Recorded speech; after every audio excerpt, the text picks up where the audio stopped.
অসীম দয়ালু এবং পরম করুণাময় মহান আল্লাহ তাআলার নামে শুরু করছি। জান্নাত মুমিনের সবচেয়ে বড় প্রত্যাশার বস্তু, আর মহান আল্লাহ তাআলা মানুষের জীবনের মহা সাফল্য হিসাবে জান্নাতকেই নির্দেশ করেছেন।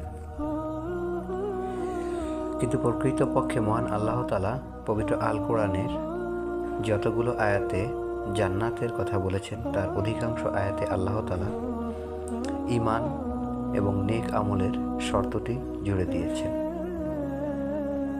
সবচেয়ে কঠিন হচ্ছে ঈমান, কারণ ঈমান অর্থ হচ্ছেই আল্লাহ তাআলার একত্ববাদ, তার জাত সিফাত, তার গুণাবলী, তার সত্তা, তার শ্রেষ্ঠত্ব, তার মর্যাদা, তার মহিমা,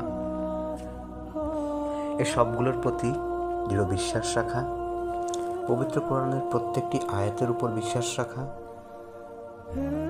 পরকালের প্রতি বিশ্বাস রাখা, তাকদীরের প্রতি বিশ্বাস রাখা এবং সেই অনুযায়ী আচরণ করা, সেটি মানসিক এবং ব্যবহারিক।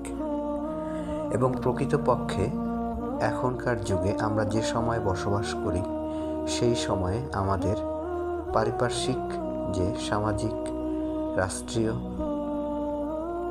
যে অবস্থা, এর মধ্যে অবস্থান করে সত্যি ঈমানের দাবিতে আচরণ করা নিঃসন্দেহে কঠিন একটি কাজ।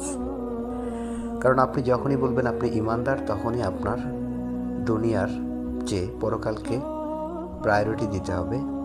এবং আপনি ভেবে দেখেন আপনি আসলে কি দুনিয়ার থেকে পরকালকে আপনার জীবনে প্রায়োরিটি দিতে সক্ষম কিনা।